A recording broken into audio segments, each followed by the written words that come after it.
요한복음 20장 29절로부터 31절까지의 요한복음의 가장 중요한 기록의 목적, 그 말씀이 나오게 되어진 배경에 대한 설명도 다른 것이 아니고 부활과 관계되어진 부분입니다. 그게 요한복음 20장이니까요. 예수님께서 부활하셨는데 그 부활하심을 누구도 믿지 않는 거예요. 제자들도 믿지 않았지만 그렇게 예수님을 믿는다고 따라다녔던 여인들까지도, 그러니까 그 누구도 부활을 믿지 못했어요. 믿질 않았어요. 그러면서 그들이 계속 하는 말은 이런 거죠. 보면 믿겠습니다라고 하는 거예요. 보면 믿겠습니다. 그런데 예수님을 보여주셨어요. 나타내서 보여주셨는데도 마리아까지도 믿지 않았습니다.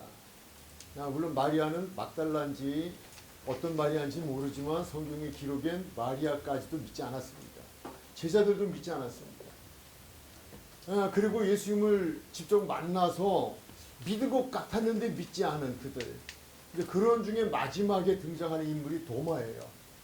도마가 등장하면서 예수님이 오셨던 그 자리에서 예수님을 봤다고 말하는 제자들에게 나는 예수님 못 봤는데, 나는 한 발짝 더 나가서 그 손과 발에 그 옆구리에 예수님이 찔리셨던 그것을 내가 보고 만져보지 않으면 난 믿을 수 없어. 그렇게 이야기합니다. 근데 예수님께서 보라고 했지만 그렇게 다 걷어 보이거나 이러시지는 않았던 것으로 성경 기록이 되어 있고, 예수님께서 나타나셔서 말씀을 주시면서 그러면서 도마를 비롯한 제자들과 성경의 대상이 되어지는 모든 사람들한테 주신 말씀이 보고 믿냐? 아니야. 보지 않고 믿는 자가 복이 있어 라고 하는 말씀을 주셔요. 그러면서 29절에 가서 그 말씀을 주시면서 보고 믿는 게 아니야. 보지 않고 믿는 거야. 그리고 보지 않고 믿는 게 복이야 라고 하시면서 그 다음 말씀이 30절과 31절의 말씀이거든요. 말씀을 통해서 많은 표적을 행하였지만 그런 것들을 통하여 주시는 목적은 다른 것이 아니라 예수가 그리스도이심을 믿게 하는 그 믿음의 근본이다 라고 하는 것을 말씀을 주셔요. 그래서 그것을 기록해 놓았다 라고 하는 그 말의 마지막 중요한 포인트는 믿음은 봄으로가 아니라 무엇함으로? 들음으로. 예수님께서 그 말씀 주신 거예요. 그러니까 이걸 기록해 놓아. 이 기록해 놓은 것을 통하여서 예수가 그리스도임을 나를 믿게 하고 나를 믿음으로 영생을 얻게 하는데 목적이 있는 거야. 함으로 성경의 기록 목적을 거기에 남겨놓으신 거예요. 그러므로 우리가 예수님에 대한 하나님의 나라에 대한 것은 육신의 육안으로 보고 믿는 것이 아니라 육신의 이러한 우리가 손으로 만짐으로가 아니라 말씀을 통해서 영적으로 우리가 그분을 볼 수 있고 만날 수 있고 믿어진다고 하는 것을 결론을 내려주신 거예요. 오늘은 이제 우리가 20장까지 왔습니다. 요한복음이 21장까지인데 20장에서 그 중요한 부활의 장에 대해서 우리가 오늘 공부를 하게 되어질 거예요. 그래서 오늘 공부의 제목은 뭐예요? 부활은 무엇으로가 아니라 본고로가 아니라 무엇이다? 그러므로다 라고 하는 것. 이것은 성경의 말씀이에요. 제가 정해놓은 제목이 아니라 그에 대한 말씀이다 라고 하는 거예요. 자, 이제 그것도 필사를 하셨을 것으로 보아지고요. 첫 번째 우리 문제로 들어가면 요한복음 20장 9절의 말씀은 누구에게 무엇 때문에 주신 말씀일까요? 라고 하는 질문을 던졌죠. 그렇다면 먼저 우리가 요한복음 20장 9절의 말씀을 한번 보셔야 되겠네요. 준비됐으리라고 믿고요. 그냥 한번 됐으면 같이 되신 분 있죠. 시작.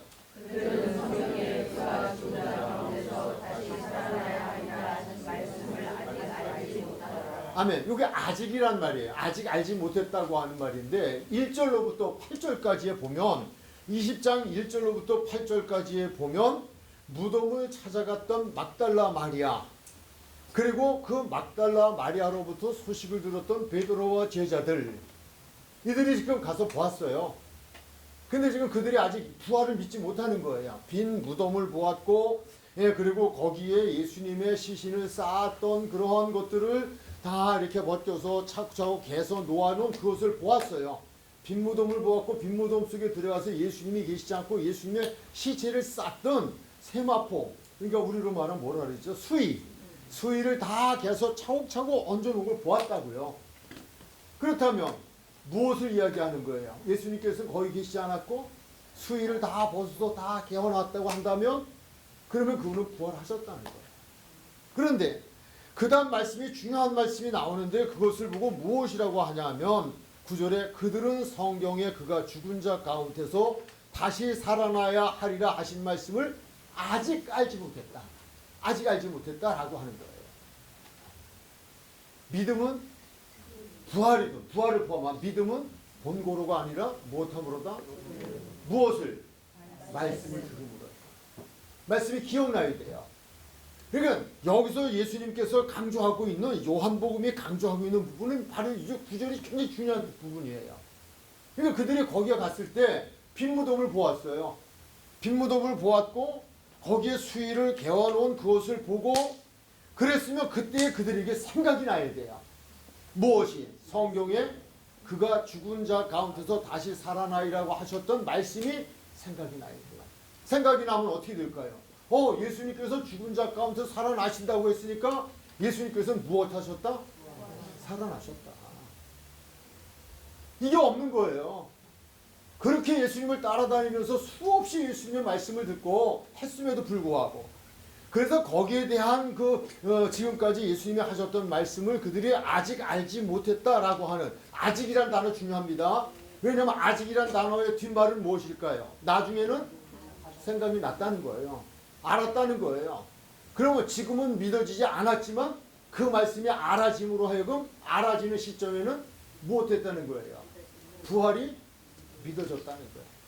말씀 강조예요. 더욱이 예수님께서 분명히 말씀했어요. 도마를 통해서 너희는 본고로 믿냐? 보지 못하고 믿는 자가 복이 있다. 이후의 시대는 보지 못하고 믿어야 되는 시대예요. 그러니까 보고 보여달라는 시대는 아니다라는 그걸 아직 알지 못했다. 그렇다면 그들이 성경에 그가 죽은 자 가운데서 다시 살아나야 하신 말씀은 어디 있었을까요? 누가 했을까요? 라고 하는 거예요. 이건 설화가 아니에요. 전해오는 이야기가 아니었어요. 마태복음 16장 21절. 그래서 제가 그 문제를 드렸었죠. 거기 무엇이라고 되어 있어요? 이때부터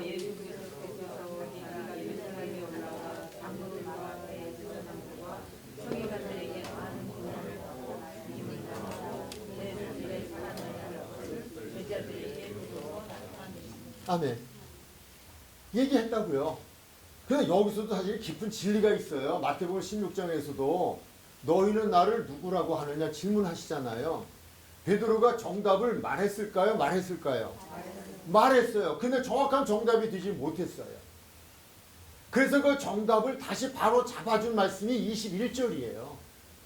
15절에서는 너희는 나를 누구라고 하는 질문을 던졌고 거기에 대한 답변이 16절에 베드로가 주는 그리스도시요 살아계신 하나님의 아들입니다라는 대답을 했고 예수님이 그 대답에 대해서 흡족해 하시고 칭찬하시면서 천국 열쇠를 너희에게 준다라고 말씀했지만 그것으로 예수님은 끝나지 않았어요.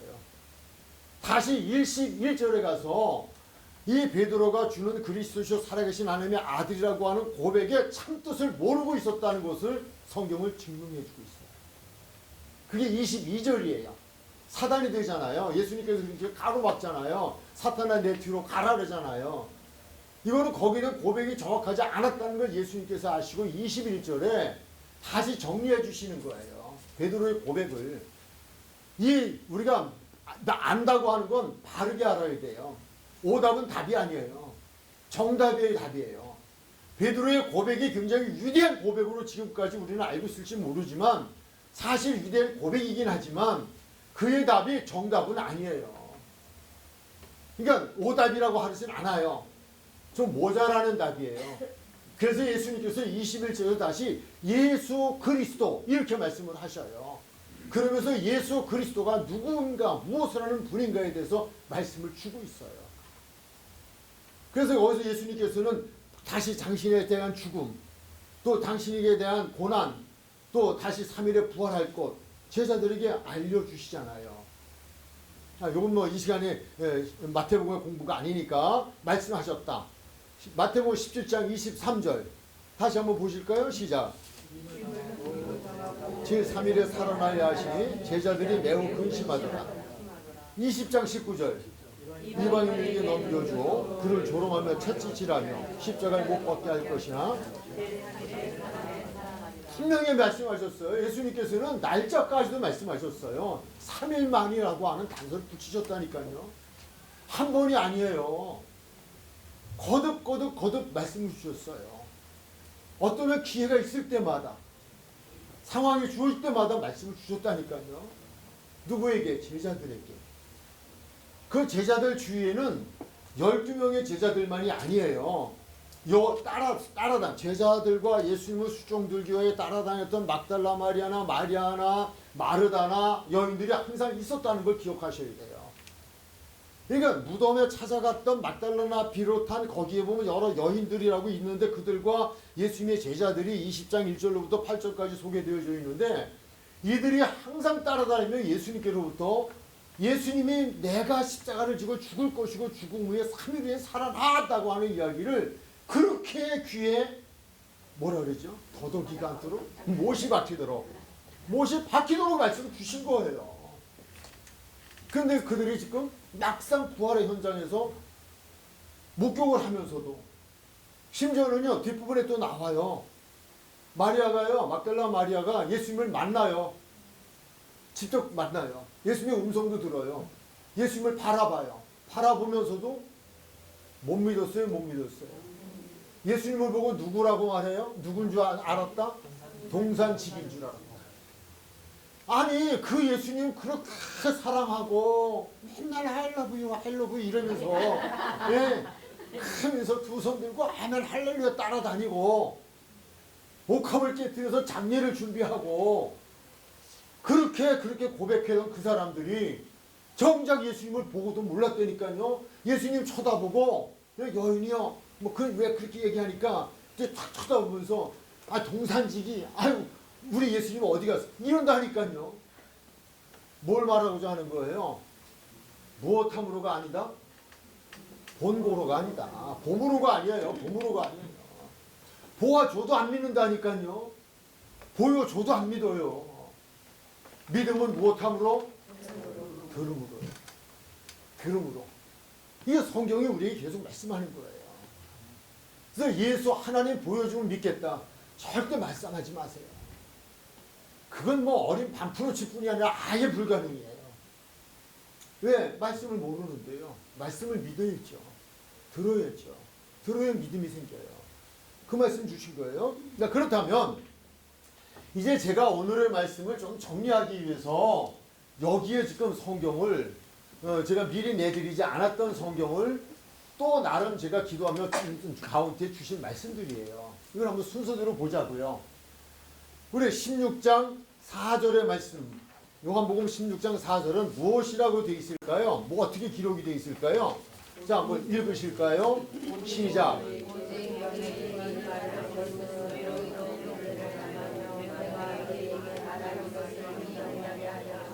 아멘.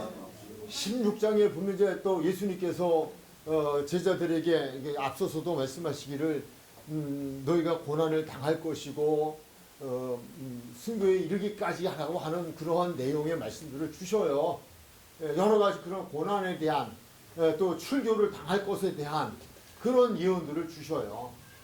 그런데 지금 예수님께서 계셨던 그 시대 속에서 예수님께서 떠나시면서 따라오는 제자들에게 말씀을 주시기를 내가 감으로 하여금 너희가 세상에서 미움을 받고 너희가 환난을 당하고 핍박을 받을 것이고 심지어는 너희들이 출교를 당하는 일까지 생겨질 거야. 근데 그때에 내가 그렇게 될 거라고 하는 이 말을 너희들이 생각나기를 원하여 주는 거야 라고 하는 거예요. 왜요? 예수님을 믿으면 예수님께서 주신 말씀의 뜻이 있잖아요. 내가 순교를 당한다든지 또는 내가 순교에 버금가는 환난을 당하고 핍박을 당한다든지 라고 하는 건 말이에요. 짤막한 그냥 한 예를 들죠. 이 말씀이 굉장히 중요하다는 걸 좀 강조하고 싶어서 그래요. 저는 배를 타고 긴 항해를 해본 적이 없어요. 근데 비행기 타고 갈 수 없는 사정이 생겨서 배를 타고 25시간을 가야 돼요. 바다에서만 25시간을. 근데 복음을 들고 가게 되거든요. 근데 막 가기 싫은 거 있죠. 가다가 배가 이렇게 뻥 부딪히는데 어제 또 뉴스에 또 배가 또 부딪혔대요. 큰 배가. 서로. 야, 이거 가다가 그냥 끝나는 거 아니야? 근데 그때 생각나는 게 유라굴로가 생각나는 거 있죠. 사도 바울이 복음 전하고 가다 태풍랑을 만나가지고 배가 다 깨졌네. 있던 거 다 버렸네. 근데 그 다음이 중요하잖아요. 살려주셨다니까요.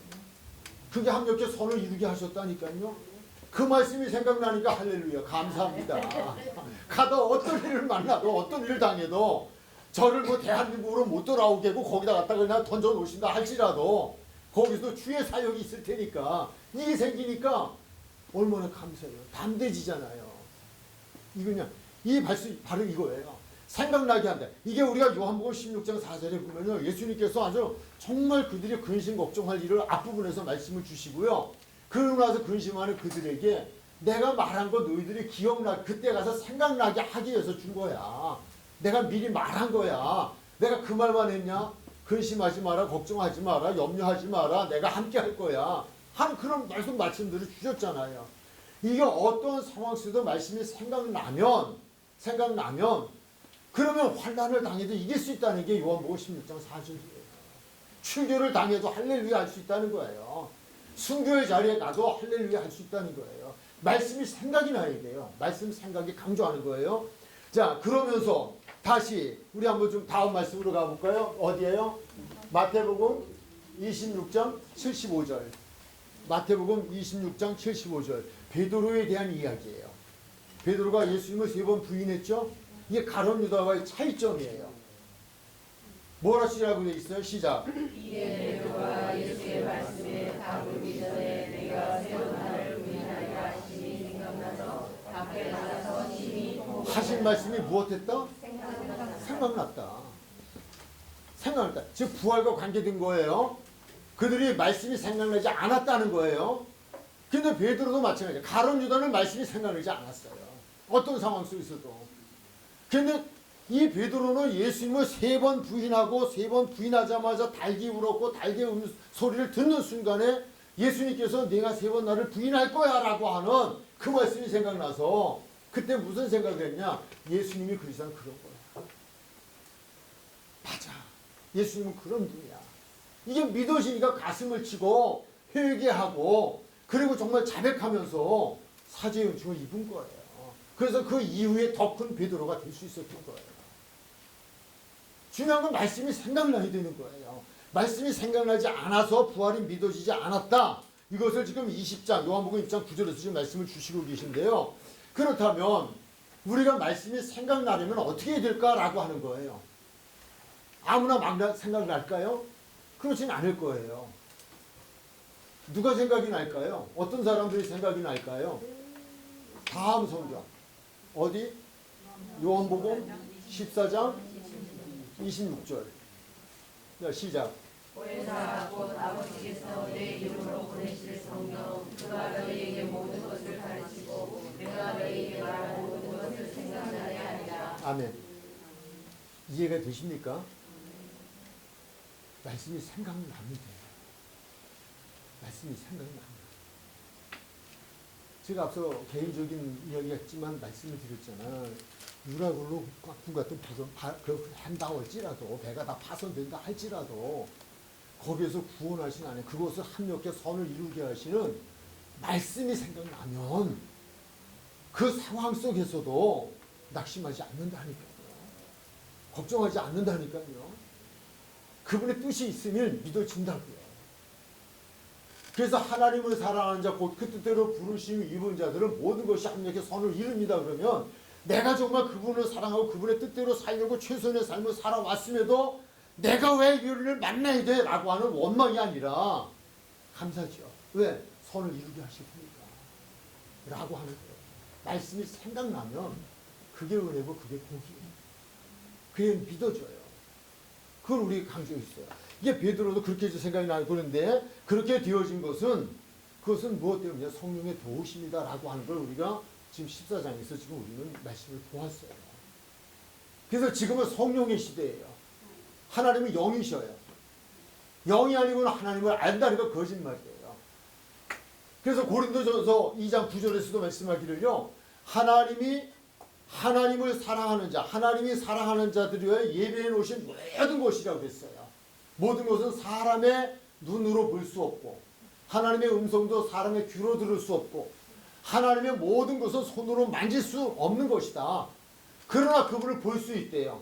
10절에 보면 오직이라는 단어가 시작이 돼요. 오직 성령으로 이 모든 것을 볼 수 있고 성령으로 이 모든 것을 우리는 만날 수 있고 들을 수 있고 그리고 심지어 무엇까지 하나님의 깊으신 생각까지도 그분의 뜻까지도 우리는 알 수 있다는 거예요. 하나님이 내게 대해서 어떤 생각을 가지시고 어떤 교육을 가지시고 계신지를 알 수 있다는 거예요. 지금 내가 왜 여기에서 이래야 되는지를 알게 해주신다는 거예요. 물과 성령으로 거듭나면 그의 나라를 볼 수 있고 물과 성령으로 거듭 남자가 들어가는 거라니까요. 성령이 굉장히 중요한 부분이에요. 우리가 정말 기도할 거는요. 성령을 받았으면 소멸치 않기 위해서 기도해야 되고요. 소멸된다고 말씀했으니까 소멸치 말아야 되고요. 또 하나는 성령을 받지 못했다면 받았는지 안 받았는지 잘 모르겠다면 기도하시면 돼요. 왜냐하면 분명히 말씀하기를 아버지께서 사람도 하물며 좋은 것을 주는데 하나님께서 구하는 자에게 성령을 선물로 주시지 않겠느냐 분명히 말씀하셨거든요. 내가 그분의 뜻대로 살기 위해서 어떤 상황 속에 그분의 말씀으로 내가 살아가기 위해서 그래서 그것이 생각나고 믿어지고 그렇게 살아가기 위해서 그래서 그분 앞에서 그분의 의를 구하는데 왜 성령을 안 주시겠냐고요. 하는 거예요. 성령은 굉장히 중요한 부분이다 라고 하는 거 오늘 말씀을 좀 드리고요. 그래서 오늘은 20장에서 가장 중요한 거는 보고도 믿지 못한 이들이다. 한번 성경을 다시 20장으로 한번 갈까요? 요한복음 20장 성경을 보시면요. 예, 그러면서 제가 아까 말씀을 드렸던 것 13절서부터 한번 우리 15절까지 한번 읽도록 하실까요? 시작.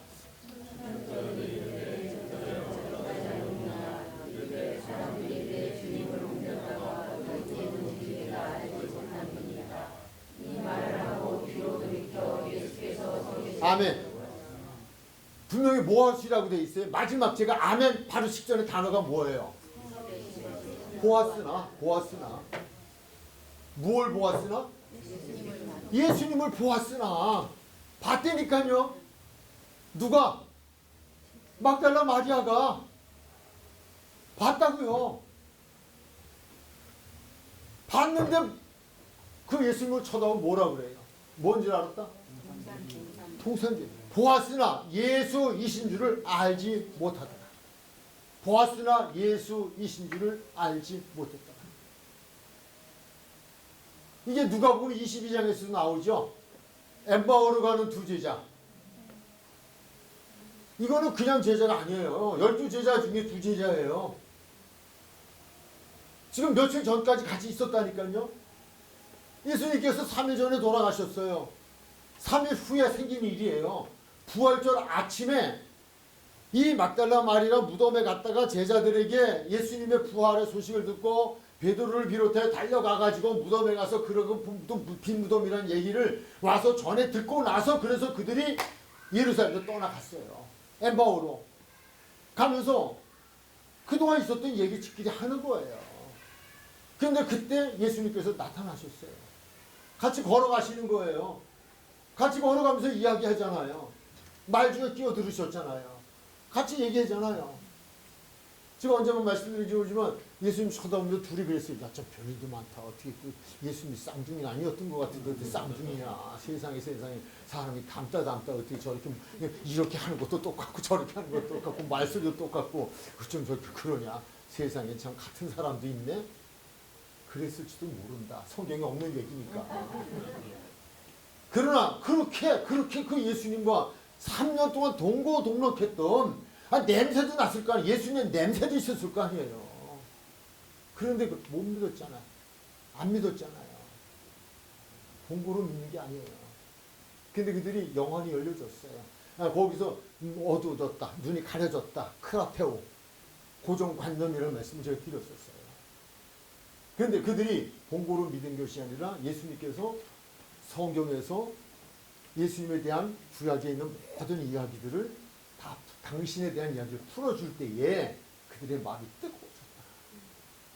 성령이 도우셔서 임하시면서 뜨거워서 마음이 뜨거워짐으로 그때 영안이 열려진 거예요. 근데 예수님은 그때 그냥 사라져 버리시죠. 그냥 같이 동행을 안 하시죠. 그때 그들은 어떻게 했어요? 바로 가던 걸음 되돌아서서 예루살렘에 올라와서 제자들에게 우리가 보았다. 우리가 만났다. 부활하셨다. 이게 되잖아요. 지금 그 부분을 좀 설명하는 거예요. 정말 이게 우리가 그렇게 성령의 도우심을 성경을 보면요. 정말 가슴이 정말 너무 답답하고 가슴을 칠 일인데 이게 누굴 보고? 마리아를 보고. 아니요. 내가 그러니까요. 내가 그 사람이라니까요. 이거 라고 하는 거예요. 동산주인지라고. 주여 당신이 옮겼거든. 어디 두었는지. 옮기긴 뭘 옮겨요. 당신이 거기 와 있는데. 그렇게 말하잖아요. 그때 16절에 예수께서 마리아야 하시고는 마리아가 돌이켜 히브리 말로 라보니 하니 이는 선생님이란 말이다. 라고 하는 거예요. 선생님. 참 이게 여러분 우리가요. 예수님을 믿어지고 구원을 받았다면 이건 엄청난 선물이에요. 이거보다 큰 선물 없어요. 가장 큰 선물이에요. 왜? 이게 믿어지는 게 쉬운 게 아니라니까요.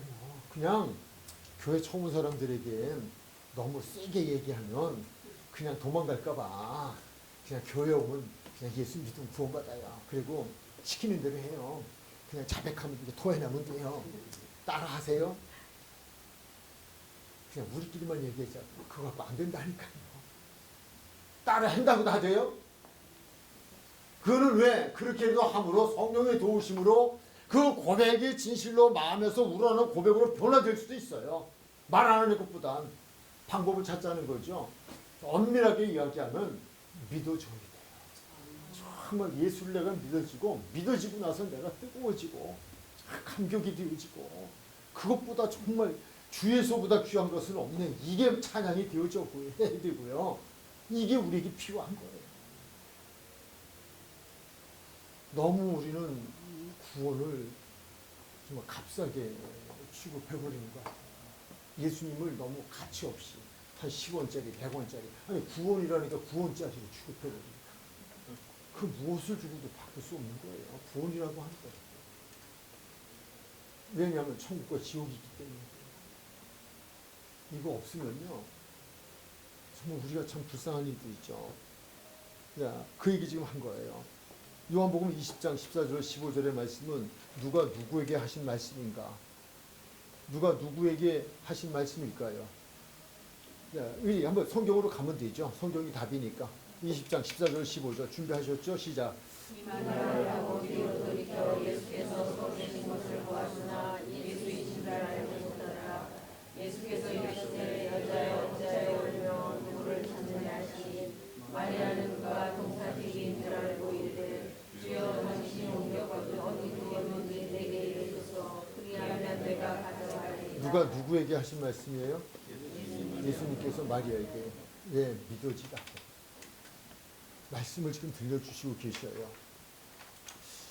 누가복음 24장 14절로 15절 이 모든 일에 된 일을 서로 이야기하더라. 이 모든 일에 된 일이 무엇일까요? 예루살렘에서 근일에 십자가의 죽으심과 부활에 대한 이야기예요. 그랬대더라 라고 하는 거예요. 그랬대더라 라고 하는 이야기 지금 하는 거예요. 그런데 그때 예수께서 그래서 그때에 그들이 서로 이야기하며 문의할 때에 예수께서 가까이 이르러 그들과 동행하시나 그랬잖아요. 동행하시나 그들의 눈이 가리워져서 그인 줄 알아보지 못하거늘 보았다는 얘기예요. 예수님 봤어요. 부활하신 예수님이 거기 오셨다니까요. 봤는데 그들이 지금 못 믿고 있는 거예요. 안 믿어졌어요. 그래서 크라테오라고 하는 단어를 제가 말씀을 드렸었죠. 고정관념이에요. 죽은 사람이 어떻게 살아? 인간적인 생각으로 성경을 해석하려니까 이게 안 되는 거예요. 그러니까 인간적인 생각과 인간적인 지식과 인간적인 경험과 인간적인 세상의 학문을 가지고 예수를 풀려고 하니까 문제가 생기는 거예요. 어렵고 힘들어도요, 이해가 안 되는 것 같아도 성경으로 하면 누가 도와주셔야 돼요? 성령께서 도와주시면 돼요. 간단해요. 아무리 세상에 학문을 갖다 드려도 안 돼요. 그래서 고린도서 2장은요, 또 중요한 부분이 있어요. 사도 바울이 아덴에 가서 철학적으로 예수를 증거해요. 2장 1절부터 여러분 읽어보시면 알아요. 나중에. 안 돼요. 철학적으로. 왜냐하면 아덴은 철학가들이 사는 동네예요. 철학자들이 다 철학가들이에요. 그러니까 거기서 철학적으로 예수를 풀으면 되겠다 생각을 한 거예요. 또 이 사도 바울은 대철학가예요.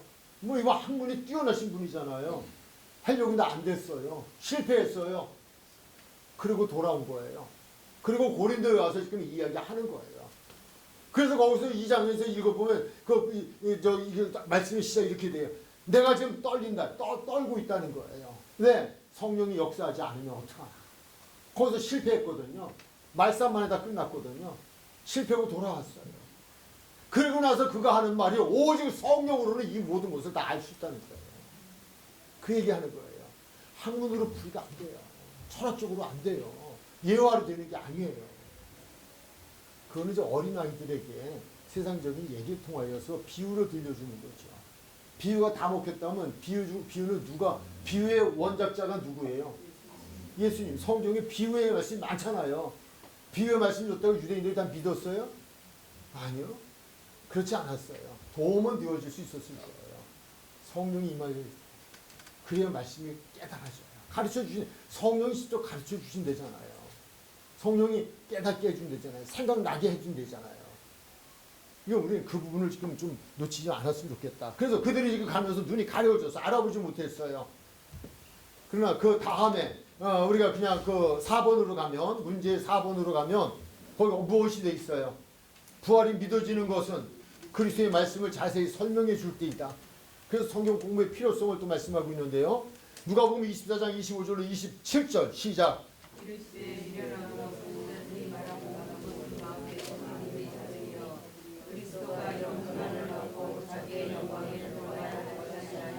아멘. 거기까지는 과거에 한 이야기들을 다시 이야기해 주시는 거예요. 말하지 않았냐는 거예요. 이것은 내가 말한 것이기 때문에 성경에 이미 기록되어진 거 아니냐는 거예요. 성경에서 지금 말씀을 하고 있는 거예요. 이르시되 미련하고 선지자들이 말한 모든 것을 마음에 더디 믿는 자들이요. 그러면서 그 선지자들이 말한 모든 것이 무엇일까요? 그리스도가 이런 고난을 받고 자기의 영광에 들어가야 할 것이라고 하는 것을 말씀해 주고 있어요. 그러면서 27절에 이에 모세와 모든 선지자의 글로 시작하여 모든 성경에 쓴 바 누구에 관하여? 자기가 누구예요? 그렇다고 우리도 예수님을 자기야 그러면 안 돼요. 성경의 이 문법상 그렇게 말씀을 한 거예요. 그러니까 당신 자신이 했다 이거. 당신 자신에 대한 이야기 한다라고 하는 거죠. 예, 그렇게 지금 당신 자신에 관한 것을 자세히 설명을 해줬어요. 설명을 해준 결과가 어떻게 됐어요? 31절부터. 아멘. 앞에 16절에서는 그들의 눈이 무엇해졌다? 가리워졌다. 눈이 가리워져서 예수님을 알아보지 못했어요. 근데 여기서 그들의 눈이 다시 밝아져서 어떻게 됐다? 그인 줄 알아봤다. 믿음은 들으면서요. 들으면서 그랬구나 라고 하는 거예요.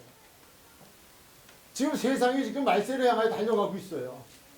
성령이 도우셔서요. 어떤 사물을 하나 보고 어떤 사건 하나 볼 때도요. 성령이 역사하는 사람은 달라요. 이게 지금 여기까지 왔구나. 바로 성경에 이 말씀이구나 라고 하는 게 깨달아져요. 자다가 벌떡 일어난다니까요. 기사 보다가 무릎을 팍 꿇고 기도한다니까요. 어떻게 준비해야 될까? 내가 무엇을 해 살아야 할까? 달라진다니까요. 이게 달라요. 바로 그거 지금 주는 거예요. 말씀을 통하여서 눈이 열렸죠. 본다고 된 게 아니에요. 봐도 몰라요. 마리아도 그렇고 막달라 마리아도 그랬고 제자들도 그랬고 거기도 그렇게 되어 있었어요. 말씀이 생각나지 않으면 안 돼요. 설명을 해주니까 눈이 떠졌다고요. 눈이 떠지면서 그러면서 그때야 그인 줄 알았다. 그들의 눈이 밝아져 그인 줄 알아보더니 예수는 그들에게 보이지 아니하시고 현장을 떠나셨어요. 현장을 떠나셨는데 그들이 다시금 고백하는 이야기가 32절이죠. 시작. 그들이 서로 말하되 주께서 우리에게 말씀하시고 우리에게 성경을 풀어주신 때에 우리 감리교 창시자가 혹시 누군지 아시죠? 칼빈 아니에요? 눈이 갑자기 쏘이시면서 저 목사 왜 저래? 맞아요. 요한웨슬리 목사는 목사님 자녀죠. 목사님 집안에서 태어났고요. 그 어머니가 굉장히 아주 신앙적인 교육을 시키셨던 분이에요. 많은 경험도 했어요. 25살에 목사가 됐어요. 대학 교수도 했고. 그리고 뜨거운 마음이 있어서 그 어두워진 세상을 어떻게 밝힐 것이냐. 그래서 홀리클럽을 만들고요. 그리고 성경 공부를 대학에서 대학 교수로서 그렇게 또 이렇게 찾아오는 학생들에게 성경 공부를 가르쳤어요. 그렇게 하고 그가 이제 규칙적인 생활을 우리가 기도하고 성경을 읽자 그렇게까지 하고 상당히 총망받는 모든 사람이 인정받는 이었어요. 근데 그러다가 그의 마음에 선교사를 나가도록 조지아주에 선교사를 나가도록 그 시대인데 그 시대는 이렇게 큰 배도 사실 없었죠. 조그만 배를 타고 항해를 해야 돼요. 항해를 해야 가는 중에 풍랑을 만나게 되어지고 풍랑을 만났는데 무서워서 배 밑으로 들어가서 숨어 있는데 배 선상에서 찬송 소리가 들려오는 거예요. 그래서 배 위로 올라가 보니까 모라비안 교도라고 하는, 그러니까 교파 중이야. 감리교, 장로교 뭐 이런 건데 모라비안 교도들이 거기서 모여서 예배를 드리고 있어요. 그런데 요한웨슬리는 뭐예요? 집사예요? 장로예요? 목사라니까요. 그래도 조지아주 영혼들을 위해서 선교사로 지금 자청해서 나가고 있다니까요. 그 좋은 조건 다 내려놓고 그런 그가 배 밑에 숨어 있다가 무서워서 살겠다고 올라가 보니까 그들은 너무 행복하게 검은신 걱정 없이 찬송을 부르고 예배를 드리는 거예요. 하나님을 찬양하는 거예요. 그때 그의 마음속에 나는 믿는가? 나는 정말 믿고 있는가? 내가 말한 것처럼 말한 것만큼 예수님을 믿고 있는가? 아는 것만큼 믿고 있는가? 그래서 그가 그냥 그런 상태로 자기 자신에게 좀 안 좋은 생각을 가지고 미국 조지아주에 가가지고요. 가서 그냥 거기 가서 이렇게 또 사역을 하는데 벌써 애인이 생겼어요. 애인이 생겼는데 그 애인을 딴 남자가 뺏어가요. 뺏어가니까 이게 기분이 나빠가지고 세례식을 하는데 그 남자한테 그거 안 줘요. 이거 안 줘요. 기분 나쁘다고. 그래가지고서 그가 또 돌아와서 또 괴로운 거예요. 내가 정말 목사 맞아? 내가 정말 예수 믿는 거 맞아? 그래서 거기서 그가 실패를 해요. 선교사 실패를 하고 다시 실패한 모습을 가지고 돌아오죠. 그래서 영국으로 돌아와가지고 교회도 안 나갔어요. 기록상에 보면 그냥 은둔 생활했어요. 예, 방콕. 그러다가 어느 수요일날 그래도 그냥 하나님의 은혜죠. 그래서 터덕터덕 길을 걷다가 천막교회, 그게 모라비안 교도들의 모이는 예배 장소였어요. 거기 가서 앉아 있는데 그때의 의인은 믿음으로 말미암아 살리라. 서문에 그거를 강대상에서 읽는 그냥 설교도 아니야. 읽는 그 말씀에 확 믿음으로 산다. 나는 믿음으로 산다. 그때 그가 성경에 그 일기에 기록한 거 보면 나의 마음이 뜨거워졌다. 뜨거워졌다. 그래서 그 자리에서 뛰쳐나와서 자기 동생이 또 이게 성악을 하는 찬양을 하는 또 대가 아닙니까? 그러니까 찾아와서 동생한테 나는 믿는다. 나는 믿는다.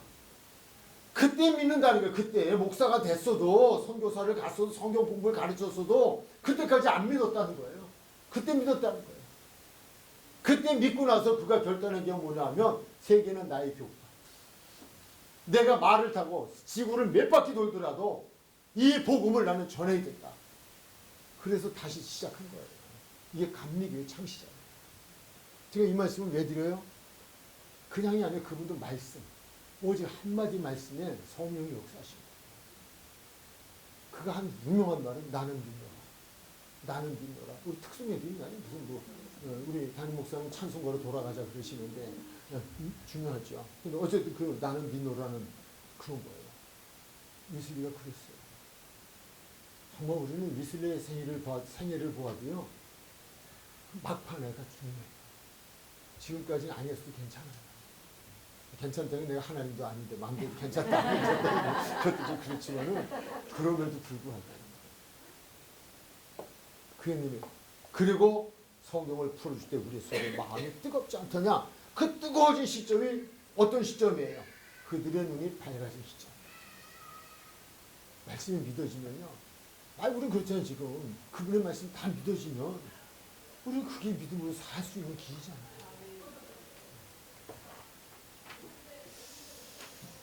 5번 가죠. 5번 가면서 다시 위로 올라가 정리하고 다음으로 갈게요. 5번. 그러므로 성경의 기록 목적은 무엇이라고 하셨나요? 요한복음 20장 29절로 31절 시작. 예수께서 이르시되 너는 나를 모르느냐 하고는 예수께서 유대인들 앞에서 이 책에 기록되지 아니한 다른 표적도 많이 행하셨으나 오직 이것을 기록하고는 너희로 예수께서 하나님의 아들 그리스도이심을 믿게 하려 하며 또 너희로 믿고 그 이름을 믿으며 생명을 얻게 하려 합니다. 로마서 10장 17절. 로마서 10장 17절 시작. 네, 그냥 아시는 분들은 큰 소리 읽어주세요. 그럼 옆에 분 그냥 들으면서 찾으면서 잠깐 그러면 그냥 들으면 되니까 시작.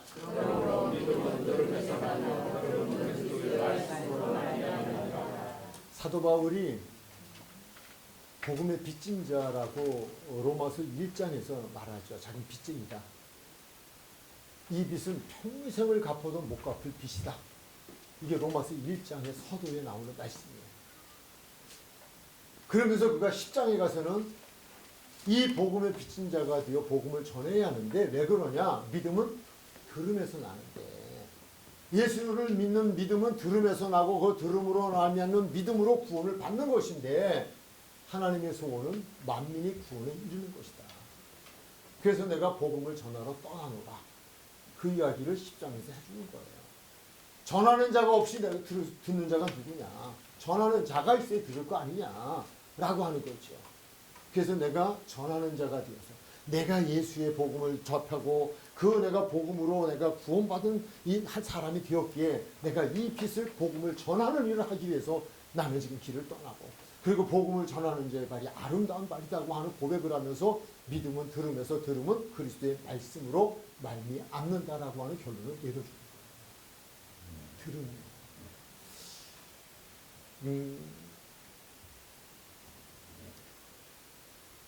우리는 오늘 공부를 하면서 부활이 믿어지지 않으면 정말 우리의 믿음은 헛것이고 믿는다고 하는 이들 중에서 제일 불쌍한 사람이 되어지는데 그러면 우리는 믿어줘야 되잖아요. 확실히 믿어줘야 되잖아요. 그래 내가 부활되어지고 부활 영광치에 내가 참여하게 되어지니까 그래 미래에 내가 영생 천국에서 영생할 수 있으니까 우리 오늘 말씀을 공부했어요. 믿어지려는 것은 무엇이 아닌 무엇으로다? 보는 것이 아니라 말씀이다. 말씀으로다. 그리고 또 하나 이 말씀이 생각나야 한다? 이 말씀이 생각나야 하려면 어떻게 해야 된다? 누구의 도움을 받아야 된다? 성령님의 도움을 받아야 된다. 이 부활만이 아니라 모든 말씀이 다 마찬가지예요. 감히 말씀드려요. 저도 여러분에게 이게 만드는 거 그냥 만드는지 참 애를 쓰고 만드는데 또 놓고 기도하다 보면 이런 게 나온다니까요. 이 정리가 오늘 새벽에 나온 거라니까요. 또 이 부분의 정리가 저는 감사한 게 그래서 나는 성령께서 함께 하시는구나. 다른 건 몰라도 이 말씀을 하다 보면 이게 말씀이 생각이 나는 거예요. 이거 전하라 이렇게 하시는 것처럼 제게 말씀이 순간 떠오르는 거예요. 이게 감사하죠. 그러니까 여러분도 마찬가지다 하는 거예요. 우리가 지금 구할 것은 믿음이고요. 믿음을 얻는 건 들음에서고요. 들음을 또 들었던 말씀으로 끝나는 게 아니라 생각이 나야 한다. 그걸 우리는 기도하면 성령의 도우심을 받아요.